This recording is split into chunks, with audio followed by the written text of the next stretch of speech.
Today, I had the extraordinary opportunity to speak with Deb Shapiro, an extraordinary woman who, through a series of events, began the series of people using their voices on the DebX platform. So, for women to raise their voices and to be heard in their stories is such an important and powerful thing that it has now graduated not only from the DebX stage, but to a foundation that she calls Amplify Voices. I loved our conversation. The power of speaking up, the power of using your voice as a tool for change. She answers the question like, if your past is still in your present wreaking havoc on your life, what might be the first step in order for you to find the freedom that you are seeking from your past? I think that when, you were sharing your story, one of the things that came out for me is that we need to be able to find that safe space, that place where we can share the with one person our authentic story, that it's going to be met with love instead of the kind of resistance. We can't just necessarily put it out into the world the way we might want to say it. And it doesn't mean that we need to edit what we say. But there's a principle that we also have, which is no one is ever diminished when we speak. Now, in this world, it's very easy to be able to point fingers and place blame and say, this person did this to me and this person did this to me. But all that does is keep us in a victim mentality. And what we're trying to do is move ourselves into an empowered state. And when we do that, it's saying, you know what? That did happen.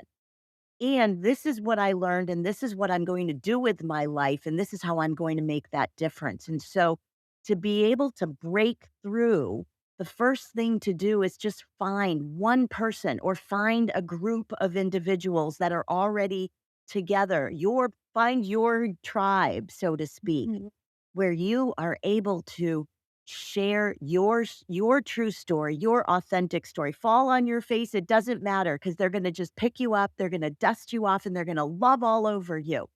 And then you can figure out, how do I say it to everybody else so that they can actually hear it and make it consumable?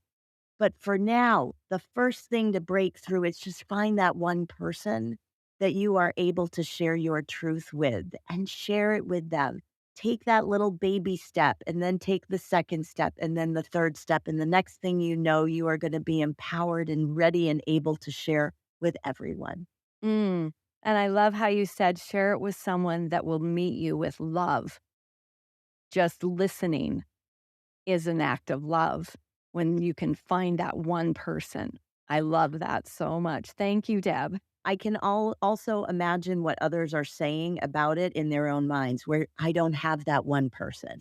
Yeah. Right? I guarantee you there are people who are saying, "I don't have that one person," but I'm gonna guarantee you, you do. That's your first step actually before you share is find that one person. Make it your mission to find that one person that you can share with, that you can trust, that you can open up with. Because I guarantee you what you focus on expands. If you are looking for it, you will find it. And if you want to find that person, you will. So don't let your negative thoughts of, well, I don't have that one person stop you.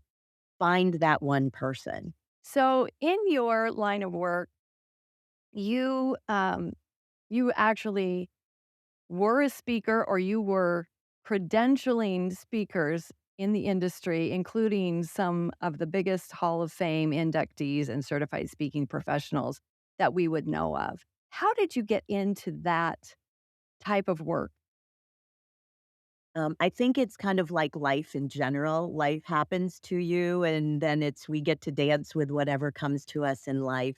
I was actually, for the first 15 years of my career, in human resources consulting and training and development. And I ended up moving to a little town called Sedona, Arizona, and it is one of those places that didn't have a lot of corporate America. So when I got settled there, I realized, "Oh, what am I gonna do with the rest of my life living here?"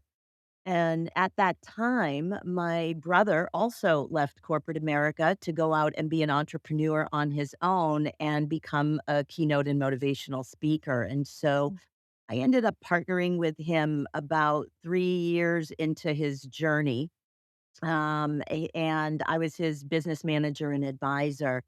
And we had the blessing in 2015 to get him inducted into the Speaker Hall of Fame. So that actually was what started it all. And obviously, as you can imagine, it opened up a tremendous amount of doors for me to work with other people at that level. And so that's really how it started, but I didn't stay there because I really found that where my heart is working with regular people who have a message that they want to bring out into the world and share with others, and so that's where I am today, but my starting was with my brother, actually, that helped me break into this industry and helped me learn how much I love about this industry. And is your brother still a speaker? Is he still on the circuit out there? Yeah, he is. He is. It's funny because a lot of Hall of Fame speakers, you might know a couple of the names out there, but they're not necessarily household names. A lot of the speakers that I've worked with work in big corporate America, traveling around the world, actually speaking at large corporations. And so he speaks on innovation and creativity. That's his expertise. And so I got to learn a lot from him while I was working with him, and I got to learn a lot about the speaking industry and working with the other speakers that I had an opportunity to work with as well. Oh, that's amazing. So I know in 2017, this is when your life, again, you're not in the same exact place, but you created what we now call DebX, very much a play on the TEDx and the TED Talk industry. It's a little bit more robust, however, because it's a 90-day speaker development experience, and then people get on the stage Yeah. as I got to do one time in Boulder, Colorado for a TEDx talk that I was able to give, and ooh, talk about nerves, and I had to develop the talk on my own, and you only have, like, 10 or 12 minutes to say what you wanna say to the world. Tell me about how that, became a reality, how that was the next step for you. Yeah, it's funny because we give you 8 minutes in a DebX talk. Some people take some liberties there, but we say, "If you had 8 minutes to change the world, what would you say?" And DebX, now with you mentioned TEDx. TEDx is, their moniker is to be able to share information. What we want to be able to do, though, is to share transformation, to be able to share the things that we've learned on our life lessons, our life journey that we have accumulated from typically our biggest challenges in life. And people were coming to me all the time asking me about the speaking industry. How do I do this? How do I break into it? How do I write a talk? What do I need to focus on? All of those kinds of things. And so in 2017, I really followed my heart, I guess you could say, because I had been working with these big name speakers. I loved working with them and I got a lot of learning throughout that process. But where my heart really was working with just regular people who wanted to get their messages out. And that's why I created DebX. It is an intensive 90-day program that you graduate by standing on the stage and delivering what you've produced over those 90 days. And our intention is to give people an opportunity to experience what it's like to be a keynote or motivational speaker because it really takes quite a lot of time, quite a lot of resources, a lot of money in order to be able to make it at the level where you can stand on those kinds of stages. And at our stages, we have 500 plus people that you're delivering your talk to on beautiful stages. I know you're not in the Arizona area, but we've spoken at the Tempe Center for the Arts, the Scottsdale Center for the Performing Arts, the Higley Performing Theater. So, really, these beautiful theaters that most even keynote speakers that have been in the business for years never have had that opportunity. And so it has been a beautiful journey. We got to do that for 3 years in 2017. If you do the math, that brings us to March of 2020, which we all know what happened in March of 2020. We had the pandemic, which I'm gonna say was a good thing for us because it allowed us to realize that we could still deliver the content that we had created and deliver it via online methodologies. And I think a lot of people had figured that out during the pandemic. And that really helped us to be able to create the programs that we have today with our nonprofit. But that's pretty much how DebX got its origins, was really just all of my friends, all of the people that would come and talk to me would say, "How do I get into the business?" And I'm like, "Okay, let's create something so that you can test those proverbial waters and experience whether you want it, you like it, whether you're interested, because this way you don't have to do a huge investment other than 90 days to determine whether or not this is a future that you want to be able to create for yourself." Oh, I just love that because I love the idea that you're working with just everyday people with stories, with their voices. They have something to say. And I am such a believer, as are you, that I have heard you say, your voice is this powerful instrument. It's the instrument of change by using just your voice. And I know when I started the online community that we have through, one of the services through the Jan Broberg Foundation is the key. For me, it was thinking about this is the key to healing. Like, standing up and sharing your story in a safe space where you will be believed. Because so often survivors of sexual assault or violence or abuse are often not believed, they're not heard, and often they're not seen because they were children or tweens or teens.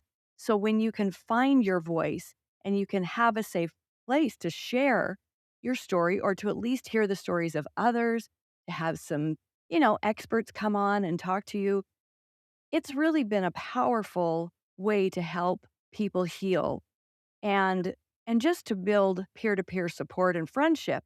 So taking it that one extra step where you're on a stage and somebody says, "I wanna get into the industry, but what do I have to say?" You have found some very powerful stories or a genre of stories that I know you have helped coach people to tell. Could you tell us a little bit about that? Like, how did some of the 90-day people become, the speakers that they are, and what did they have to say as their powerful instrument was exercised, their voice?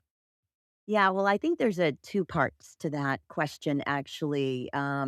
You had mentioned before about the power that it is to have your voice be heard. Now, to be honest, when I first started DebX, it was supposed to be a speaker training program so that people could get a sense of how to write a clear, concise, a compelling message, and then give them the platform to deliver it upon. But, one of the things that we actually noticed across the board for every single person who graduated through the program was there was this transformative power for them. They had this courage, they had this freedom. They felt like a different person on the other side of the stage. Now, this was never intended to be a healing modality. It's a speaker training program, but it was crazy to watch what happened for each of those voices. And so I don't, we haven't talked about it, but there was this progression during the pandemic. I was talking to a dear friend of mine. She was retiring and she wanted to give back in the next chapter of her life. And she knew she wanted to work with young girls and women, but she really didn't know how. She was in the airline industry and was like, well, how can I do this? What can I do to support other women? Now, I happen to know her background. She had been abducted and trafficked at the age of 13. And I said to her, I'm like, I know your background. You know mine.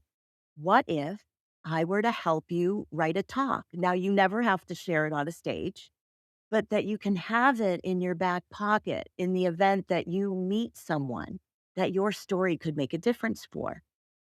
And now my friend is, if you ever met her, you would agree, I'm sure. She's a badass. She's an amazing woman, has accomplished quite a bit in her life. So her response actually really shocked me. She throws her hands up in the air and she's like, I can't talk about that. And my whole mission was that all voices are heard and are making a profound difference in our communities around the world. Yet here I am with my dearest friend who still couldn't speak about something that had happened to her over 50 years ago. And it really was that conversation that had me go, well, you know, we have created all this transformation over here with varied, regular people coming together to just learn how to have a voice. What if we were to take the tools that we created in DebX and be able to give those specifically to women who had been impacted by sex trafficking and sexual abuse? And it was that idea that was created just a little over 3 years ago that has taken us on a wild ride. And our first set of women, the story is rather serendipitous, but the how all these women started to show up on my doorstep was amazing. And in March 27th of 2021 was our graduation of our first 90-day program. 7 women from around the country who wanted to come together, learn how to share their stories, and they shared it in front of hundreds of people, both live and live streaming.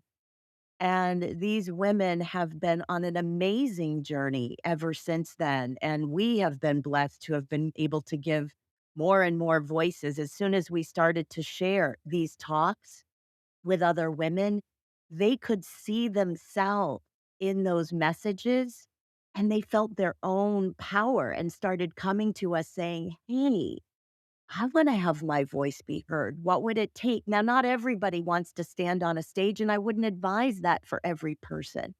However, just sharing your story amongst a group of individuals who have gone through something similar, who can understand what you've gone through, who can create a safe space for you with very simple tools so everybody can succeed in it.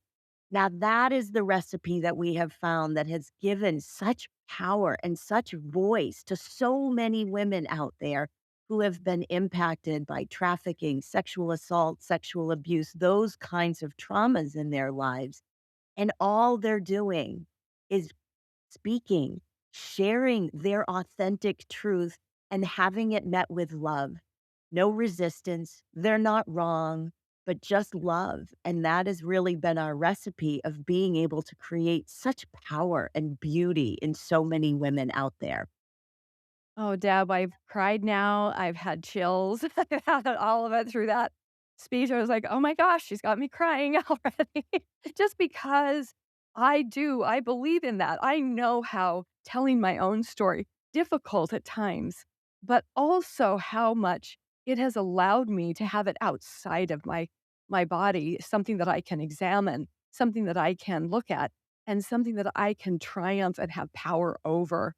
And so my voice being heard, that has been a hugely important piece of my own healing, from my own experiences. And so anyway, we are on the same page about there is something serendipitous about a group of people coming together, which is how I feel about these initial people who have joined my Thrivivors community. It's like serendipitous because they're the perfect people to be a part of the movement forward, the movement into other pieces of our nonprofit, our foundation that I'm interested in, and this is one of them. Like, we talked about at lunch when we were able to meet each other in person for the first time, wouldn't it be amazing if somehow we could take this program that you've got, this 90-day program, and help that voice of those, millions and millions of people who have been, assaulted and the children. Our mission statement is to end, that we want to make the world a better place by ending sexual violence against children. And when I say children, I mean anybody 25 years of age and younger, while your brain is still developing, the emotional, physical, sexual, and mental abuse is it's almost like a life sentence until, like your friend, after 50 years, you were able to say, I might have a way. I might have a way for you to actually talk about this and for it to not run the show of your life anymore. I mean, maybe you didn't say it quite like that, but that's sort of how it felt prior to finding my voice. Like, it's running the show. What happened to me before is running my now. I don't want it to run my now, but I didn't know how to make it stop. Yes. Yes. What you're saying is so apropos. It's like something that happens all those years ago is still so present in our lives today. So how do we take that and put it back in the past where it belongs? Learn from those experiences, right? Because we don't want to lose the learnings that we got because we did learn something from each of these experiences, but gain the freedom, be able to remove those emotional ties that are there that are keeping us from really being free to live a life right now, today, in the present. And you said something else that I want to comment on, which is the coming together. The thing that we ended up hearing so much almost across the board from everyone we've worked with is how alone they felt. They felt like they were the only ones in the world who were going through what they were going through. But then, as soon as, even if they didn't share their own story, which all of them did end up eventually sharing their own story, some were slower than others to do it. And everybody, we have a principle: go only as far as you're called to go. And that's one thing I would say to everybody is trust your intuition, trust your gut, listen to that and go only as far as you're called to go. But when each person started to share, other women would hear their message and see themselves in that message. And that's what really created so much of those aha moments for people. We had a woman who had never shared her story in 20 years with anyone other than her husband. 20 years she had gone through carrying this around, holding it in silence, believing that she was the alone and the only person going through it until it was about 3 weeks into her 90-day program, and she heard one of the other women sharing her story about being groomed and being trafficked. And when she heard that story for the first time, she never even recognized herself as someone who had been trafficked. It was just her life. She didn't even have a word or a distinction for it. So when she heard this, she was so inspired by that. That coupled with her message, which was her discovery or her rediscovery that she was good, I am good was her message. And once she saw that, coupled with the other woman's message, she actually got in her car, drove across the country back to Florida where she had been trafficked, and she knocked on the doors of everyone she went through the juvenile system with, those that said she would make it, those that said she wouldn't make it. And she walked up to them and said, I made it and I am good. And just 4 months ago, she actually signed up with an organization to help women who are reintegrating from being in the world of sex trafficking. She has gone from never telling anyone to actually making it her life's mission to make a difference for others. And that's the freedom, that's the power. She was ashamed and felt Alone. guilty, alone, all that stuff. So what do? We sweep it under the rug because we think that it's gonna be met with all this resistance. But as soon as she was able to speak her truth, there was this incredible freedom. It's out.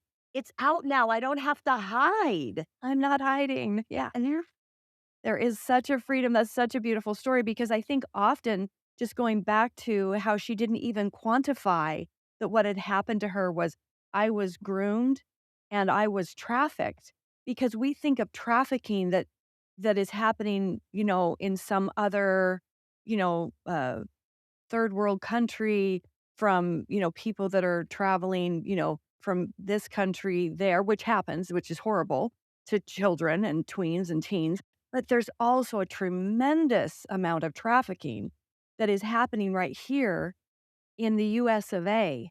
And we do not understand the ramifications of what a child who is basically brought up in that I have several, on my community who have spoken about this and in other podcasts, about the fact that I was born into this. It was my earliest memories, but never quantifying it as being trafficked. So interesting to me. Is there a way to define that for people that are experiencing it that don't know that's what they're experiencing it as? I mean, have you come up with a how do you help people define what's happening to you is not okay, especially if they're young people and this is all they know? Because we're trying to get a message out. We're doing 365 days of grooming and manipulation. That's what we're starting. So every day, somewhere on our social media pages or in our in our my solo podcast or something, we're talking about grooming and manipulation because you don't know you're being groomed or manipulated. They're masterful. Yeah, it's yes, very much so. And I'm not an expert on sex trafficking in any way, shape, or form. However, what happened over the and I learned exactly that. I always thought it was happening in other countries and it was a kid who was abducted and, in some dark basement. And, that is happening. And as you were saying, it happens right here and it happens within families. It happens, amongst communities. It happens right here. It happens online all the time as well. People are groomed online. I didn't even know that that's really what sex trafficking was. And so, I don't have all of the solutions specifically for sex trafficking and how to have people be able to speak up to get out of it. But here's what I would say is if you know others who have stepped out of it or what you're doing to help others recognize themselves in these circumstances, once they can see that and they can see that other people have succeeded, that they have been able to get out successfully and are living this powerful life, there's that crack in the door, the little bit of light that comes in that allows them to be able to step through it. And so the more that we can get these stories out there, the more that we can get these messages out there that you are not alone. That's the first one. You are not alone. You are not the only one. This was not your fault. This was absolutely not your fault. These individuals are well skilled at being able to groom people to bring them in. They've been doing it for many, many decades, centuries, actually. Yeah. And they have it mastered at this point in time. So do not at any point in time think it is your fault and recognize that people do step out and they can succeed and thrive. That what that life, yes, you're always going to have some knowledge of it and learnings from it, but you can step out of it and not necessarily be debilitated by it for the rest of your life. That is an opportunity. And if others can see these kinds of stories of hope and triumph, we called our show Triumph Over Trafficking. It's not about the pain. It is about the triumph that people actually have experienced. And we believe that, that's an opportunity by sharing these messages, what you're doing, what the women who have been so brave to share their voices and let others know what's going on. I believe that that's really what the opportunity is for others to see that and know that they can too. Oh, it's like listening to my twin talk my language over and over again. It's so wonderful because it just encourages me when you know, when I recognize the many, many people who have been hurt and harmed by in these various, abusive ways. I just want there to be, an opening, a solution, and I believe this is really it, which is what you just said is exactly what I have kind of built my own nonprofit around. And you went on from DebX to actually create in 2020, um, in the middle of COVID, a nonprofit. And I'd love for you to tell us a little bit more about Amplify Voices, which you call it an advocacy incubator. Yeah. And just tell us how that all came into focus and what you've been doing inside of Amplify Voices as well, which again, it's about voices, finding your voice and finding your freedom. Yeah.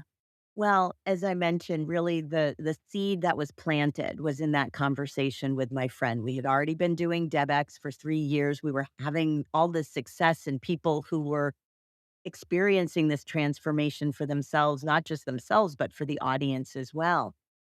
And during the pandemic, I had that conversation with a friend of mine. And I'll tell you that it's kind of, I was never a serendipitous believer before, but I am most definitely now after this experience, because I sometimes believe that, well, sometimes life just has a plan for you and it's going to make it happen regardless. And so this was one of those circumstances. After I had my conversation with my friend who had been trafficked, I knew what I wanted to do. I knew I wanted to take the DebX concept and bring it forth to give voices to women impacted by sex trafficking, but I honestly had no idea how to do that because it wasn't like I knew a whole bunch of people out there, and normally we just post on social media, "Hey, applications are open for DebX. Let us know if you wanna share your stories in front of hundreds of people," and I didn't think that that was really the appropriate way to go about finding women. I didn't think we would actually be able to do that. So, I was talking to my fiancé actually that evening, and I asked him, I'm like, "Do you know anybody who is in that world who can help us make some inroads here so I can connect with some women that might actually be interested in sharing their stories?" And we did think of one woman who we had worked with a couple years ago, but it had been a long time since we had worked with her and hadn't seen her, honestly, couldn't even remember her name, to be honest. So we just were like, "Okay, well, we'll figure out another way." But it didn't matter because the very next morning, literally, the very next morning, I got an email from her. Oh my gosh. And in the email, it said, and I quote, "I'm ready to have my voice be heard." Yeah. So here, out of nowhere, out of the ethers comes this first woman. And then that same afternoon, I get a phone call from a woman who I knew from 10 years prior. She was ready to apply for a DebX. She had gotten up the guts to put in her application, but obviously we were not doing one during the pandemic. So I talked to her. I was asking her, "What are you doing with your life these days?" And she mentioned this nonprofit she had been working with. I'm like, "Oh, I'm not familiar. What do they do?" And she said, "They work with young girls and women who have been prostituted." Like, "May I ask why this is of importance to you?" And she said, "Well, I was an Epstein girl. Before there were Epstein girls, I was prostituted as a young girl. Oh, So now, within 24 hours, two women literally show up on my doorstep, ready to have their voices be heard. And within just weeks, we had a total of 7 women who were ready to share their stories and go through the process to learn how to be able to share it in a powerful way that lifts others up and can make a difference, not just for them in sharing their stories, but others who can hear those stories. And so that happened, I think I mentioned March of 2021 was the first show that we delivered, and then we started to do what we call watch parties. These are when we show the talks at theaters or oftentimes just small social gatherings of people that might be interested in listening to the talks. And the floodgates opened when women could see the courage of these other women. They wanted that. They wanted that. And so they started saying, "I want to have a voice." And so now, as you can imagine, doing a stage show has a tremendous amount of resources associated with it. It's a lot of people, a lot of money, a lot of time. And not everybody has 90 days to be able to commit to that. And not everybody wants to stand on a stage. So, what we ended up doing was we created a truncated version of the 90-day program. It's a 30-day, what we call speaker circles. And created these speaker circles so that anyone could step in. They would be given a buddy.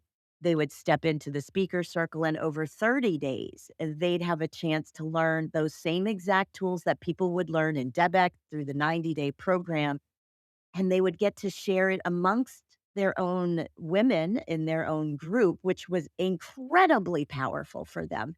But the first group that went through it, that wasn't enough for them. They're like, we want to share more. We're so inspired." So this group of women, we had 7 women who graduated from our first program. They now, who never shared their stories with anyone else, we offered up the opportunity to do what we call a dare to share, which is only women, because we wanted to make it a safer environment since most of the perpetrators were men. And we said, "Okay, so you can invite whomever you'd like.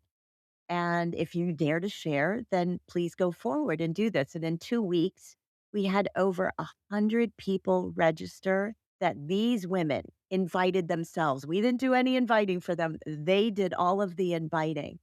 And that's what we ended up creating, and so we've had several speaker circles ever since then to continue to perpetuate the voices of the women who want to step forward. They never have to do Dare to Share if they're not, because they get to go only as far as they are called to go.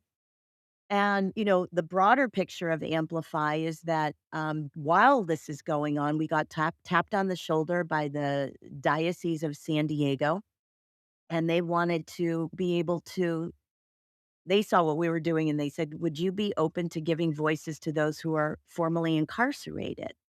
And Mm, so in 2022, in partnership with the diocese and with the University of San Diego, we ended up starting to give voices to those who had been formerly incarcerated so they could use this in their curriculum to be able to work through with restorative justice. And then in 2023, we were approached by the chief of breast surgery over at NYU Medical and a stage 4 metastatic breast cancer survivor to give voices to women touched by breast cancer. And so while all these other programs are going on, we've launched a new voice each year. 2023, we just completed our show in June of women touched by breast cancer. And we just announced actually the next voice we are launching in 2024 is mental wellness, the voice of mm, mental wellness, which is definitely one in our society that is swept under the rug. So we want to be able to give voices to those who have historically been silenced, misunderstood, oppressed, so that they can use that voice as an instrument of change to make a difference for those causes and communities around the world that they want to impact. As you mentioned, we are an advocacy incubator. We're not the experts in sex trafficking. We're not the experts in breast cancer or mental wellness, but we can work with the people who have the passion to make a difference for those causes and give them those simple tools so that they can have the power, the confidence, the knowledge of how to speak about it powerfully to make a difference for others. And so that's a little bit about what we've been doing over the course of the 3 years that we've been around. oh, I love that. I definitely know 2025, I've got to have a meeting with you for your because honestly, another one that is swept under the rug so much is anything to do with childhood sexual abuse. It is only now that a few people are starting to, raise their voices and talk about it, in kind of a celebrity space, a few of our athletes and actors and things that have raised a little bit of that voice and yet it is still one of the things people want to shove under the rug, pretend it doesn't exist, or it certainly can't exist in my family or my community or my congregation or my business or it can't be like it's happening there. So I'm just not going to look at that and I know we have to raise our voices in a way that allows people to see that yes, not only is it real and does it exist and that grooming manipulation and all of the things that keep us silent are still, happening today. It's not like it's way back in the 70s when what happened to Jan Broberg. It's like today, it's still happening in alarming numbers.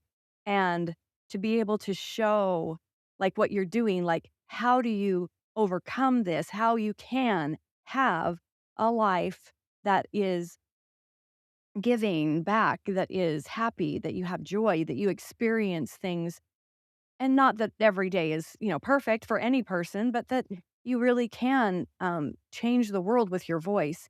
And this is one that my community, they're so interested in. They're like, "Why aren't there laws that actually support the victims? Why don't we ever get our predators, behind bars? Or why is it that we can't seem to get the world to notice?" I've seen every kind of, sort of foundational television commercial about bullying, about not enough food, about backpacks, about so many things that are so important, but not anything about sexual assault, abuse, or violence against children. And yet there are signs we could do better as a society. We could educate better, and we could raise the banner of hope also in a way that people are not stuck and suffering in silence. So this is why the voices matter so much. Anyway, we'll have to have a conversation. But honestly, I just think what you're doing with each of these very important subjects that you've now, brought and like you said, we're not the experts on them, but we can help people know how to share and just even if they only share in your circle because you're talking about these circle groups that come together and they may not ever get on the stage, but they are sharing there in a safe space. That's such an important thing for for those who have gone through these various, traumas. These are all traumatic experiences that you've mentioned that people are now trying to, come through, raise their voices, be heard, be healed, be seen, and be able to go forward freely to live the lives that they are, like you said, called to go to the point that they are called to in their own personal lives. I really, really love that, and I just am so thrilled about what you're doing. It just to me is amazing. And so with with these with all of these circles, what you come out with, maybe you already described it, but you come out with a film or a viewing party. I know you also have a documentary, don't you? Called The Journey? Yeah. Okay, tell me a little bit about how about that as well. Well, again, serendipity prevails, it seems like these days around Amplify. But it was about, well, the program's 90 days. We were about halfway through the program. And I remember going to sleep that night and I was thinking to myself, this was the same problem I had in DebX. We need to be able to figure out a way to document the journey of these individuals who are going through to have their voices on the stage. Because what the audience ends up seeing is this professional, polished speaker, but they have no idea what these individuals went through in order to be able to have their voices be heard. They really have turned themselves inside out and upside down and have gone through all sorts of crazy spaces. We call one of them the dip, right? As you can imagine, where you're like, I'm not sure that I want to do this. You're comparing yourself to everybody else in the program. You want to be able to extract yourself out, but they continue to be able to move forward because they know how important it is to have their voices be heard. But I wanted to figure out a way, how do we show what's behind the scenes, not just what's on the stage, but what does it take to have your voice be heard? That next morning, I get a call. It is from our title sponsor. Her name is Anna Pincus with the Aculanda Women's Foundation. And she also happened to be a principal in a documentary firm in Madrid, Spain. And she said, she's been coming to some of the trainings that we had been doing. And she's like, what's being done is so powerful. We need to bring that forward for people. What would you think if we were to create a documentary about the journey that these women are on to have their voices be heard? And of course, I'm thinking to myself, okay, what a wonderful idea. Yeah. And so it was such a beautiful blessing. She brought in her own people to be able to film. Now, everything we had done up until this point was done via online medium on Zoom, on Marco Polo's, which is a video texting app. So we had all of that. But within 2 days, she brought her people out to do the filming, and they did it. It was about a year of editing, and on the other end of that is this absolutely beautiful piece called The Journey that chronicles 3 out of the 7 women's stories about what it was like for them on their journey and what it was like to have their voices be heard. We've actually had a couple screenings this year, one in January, one that we just had actually last week, all of which have sold out. We're very fortunate and excited about that. And we'd like to do, and we are doing actually another screening on January 22nd in honor of Human Trafficking Awareness Month. And so that is forthcoming. It's just really a beautiful story of these women and what it took for them to share their voices. Now, you know, why people sweep this topic, I believe, under the rug is because it's not consumable for the audience at large. People do not, it's like, here, take my money, here's my donation, but please don't make me have to listen to it. Please don't make me have to talk about it. It's something that we are designed to survive as human beings. And so just hearing about this is something that people want to put aside. But what we are so blessed about with this documentary is it was created in such a consumable way. It's uplifting. It'll turn you upside down. It'll make you angry. It'll make you sad. It'll make you frustrated. But ultimately, it is about the triumph, the success, what it is on the other side of having that power. And it's consumable for an audience to be able to listen to it in a way that they can understand it. And I think that that's really important is nobody needs to hear the graphic details. Now, in our own group, sometimes we need to get through all of that in order to find our message and find our lesson. And that's all okay within our own little circle. But when it comes out to speaking to the audiences, we need to listen for, or we need to speak in such a way that they can consume it. Otherwise, they're going to just shut it down and we're not going to be heard. And our job is to have our voices be heard.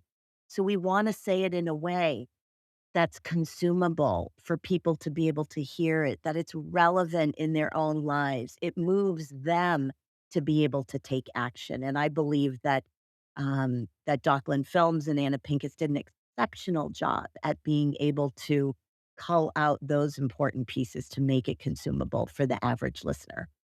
Mm, I think that's really a piece of great advice and wisdom that, I can certainly take away from our conversation today and think about, what is on the other side of that, going through that healing process, going through the process of raising your voice, of whether it's in your safe peer to peer group that understands because it's happened to them in some, nuanced way, but it's, all within under that same umbrella, and then being able to forward face the message out to the public in general in a way that allows them to know that there is hope, and if they're going to donate and they're going to give to this, you know, they're going to see that the world can be a better place, that people can have improved lives by going through these kind of processes, and I just really appreciate that because it is sometimes I can get a little overwhelmed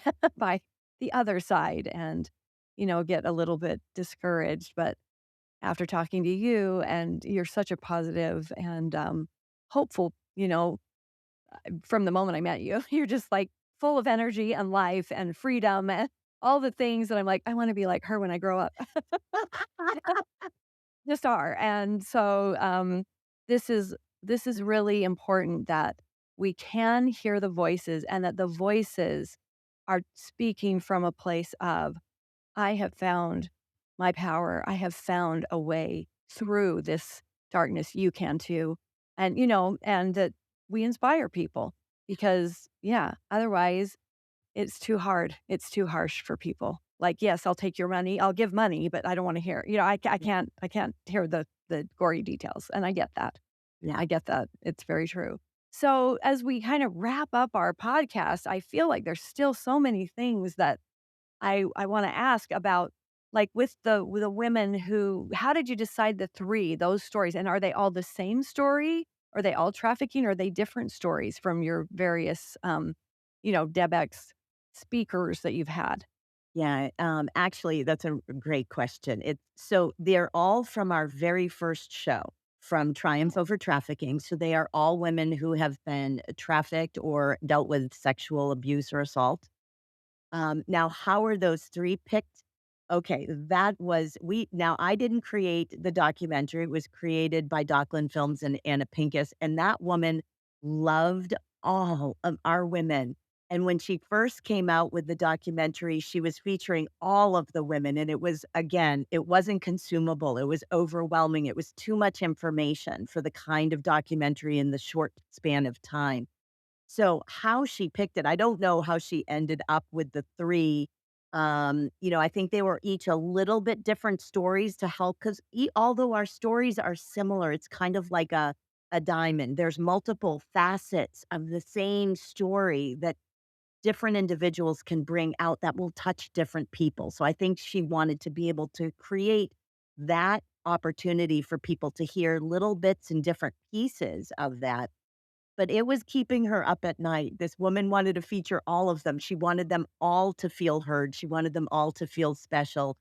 But ultimately, in order to make it consumable for the audience, she needed to whittle it down to 3. And she was absolutely, um, it was absolutely important to her that we did a screening before any of this movie was released so that we could get the sign off and the approval from every single woman who is in that show. And it was across the board. They all felt proud to have this movie represent them. And so I think she did everything she could humanly do in order to make sure that everybody was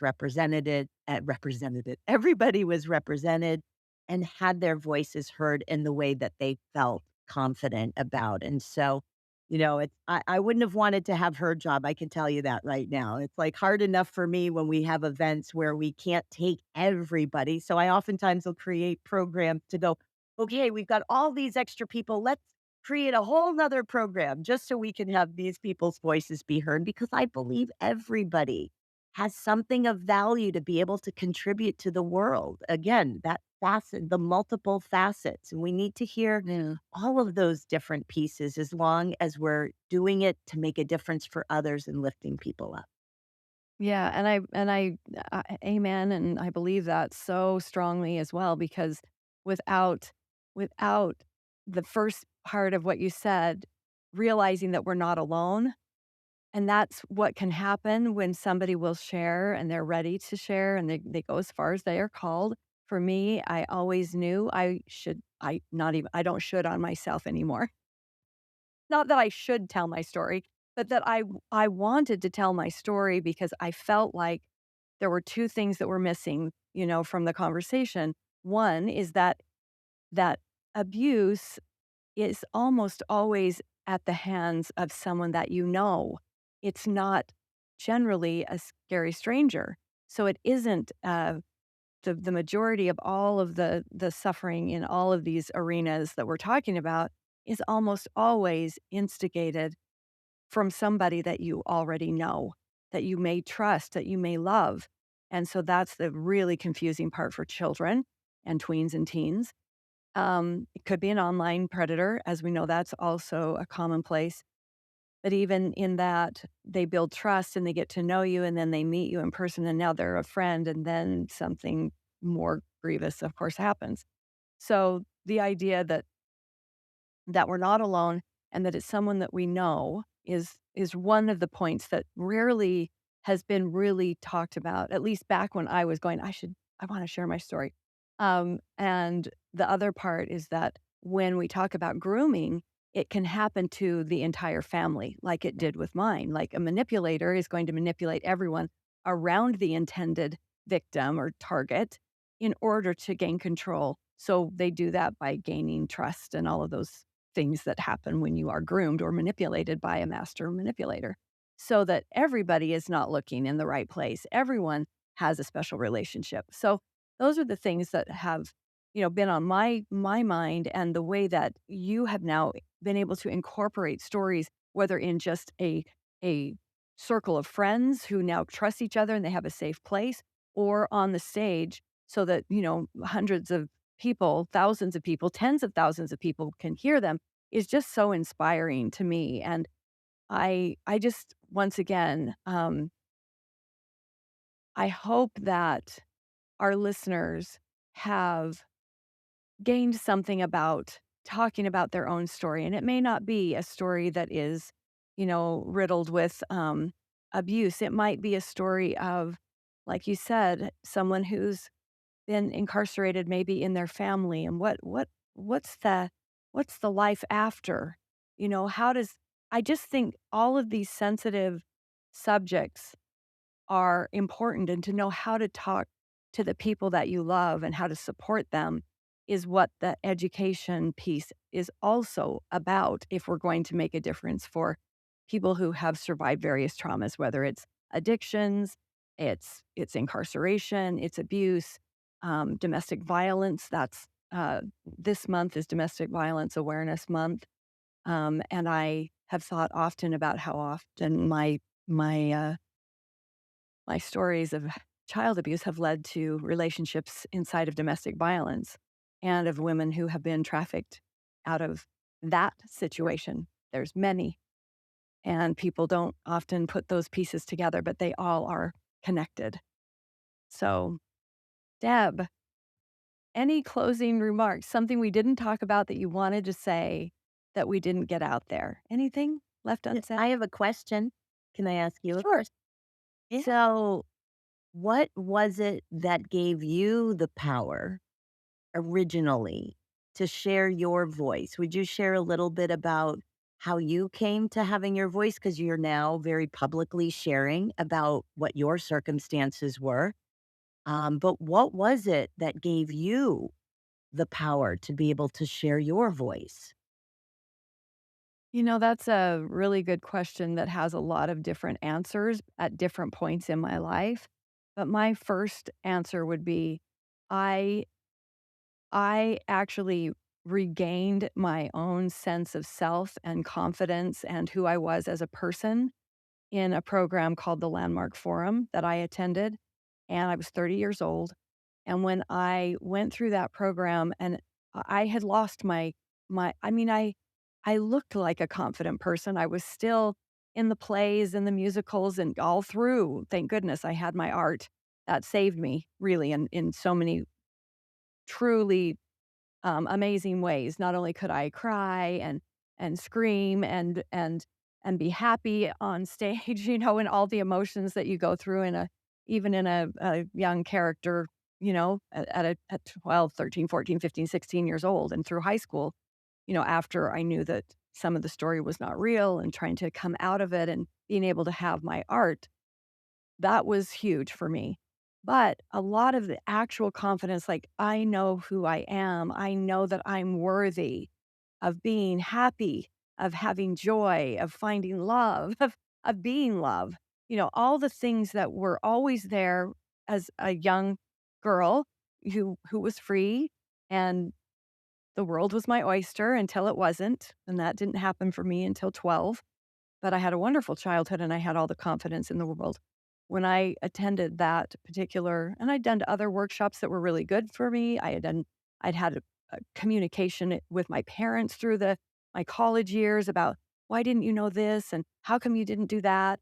And they listened. I was really lucky that my parents were the people that they listened and they just constantly were there to say, "Oh, we're so sorry. We didn't know, and we are so sorry, and we wanna help, we love you," and we always did, and I knew that.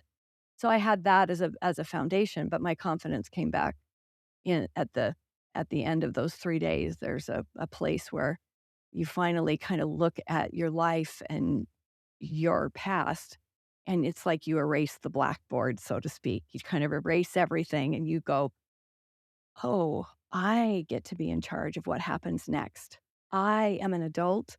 I am the person that decides what comes next." And so that empowerment brought back my deep gut confidence. Do I have it every minute of every day in every way possible? Probably not, but I do have a sense of myself and that I get to be in charge of what happens next in my life and that I create what happens next. And that was hugely powerful for me. So, really, that was the opening when I really knew I not only want to tell my story, but I can. Mm, I can tell it. And it won't hurt me. It will only help me and it could help millions of other people. And that's sort of when the genesis of I wanna do what I'm now doing 31 years later. But I have been doing that, sharing my story, but now, it's culminated in the foundation I love and that. our You said you talk about that blank slate, and really all of us have that opportunity to have that blank slate, and we've heard it a million times. That's why we on New Year's always create the what's going to be my goal and all of this other stuff, and we can't seem to maintain it oftentimes. But we really do. We have an opportunity at any given moment to say, that's my past. It's not happening to me right now in this moment. I can choose. I can make a difference for the direction I want to have in my life right now. And by recognizing that your past is your past and it doesn't have to dictate your future or even your present, that like right now, what can I make as a decision for myself right now that's not dependent upon my past and have that freedom? It's not an easy thing to do, but once you can really get that it is a blank slate that you get to create and paint anew, every single day, that's really where some incredible power can come from. And so thank you for sharing that. You just reminded me of, okay, I've got to remember myself. I get that blank slate that I get to create on every single day. Yeah. Oh, Deb, thank you so much for being on our podcast and for the friendship and the light and the shining a light on people's stories. You're just a remarkable woman, and I really appreciate you being here today. Thank you so very much. Thank you, Jan. I really appreciate the conversation. This was wonderful. So thank you for the invite. Absolutely, everybody go and check out those things that we've talked about. Amplify Voices, that's a beautiful nonprofit, and DebX. There are many, many ways that you can access to hear these beautiful talks, and then The Journey coming out in January. Thanks again.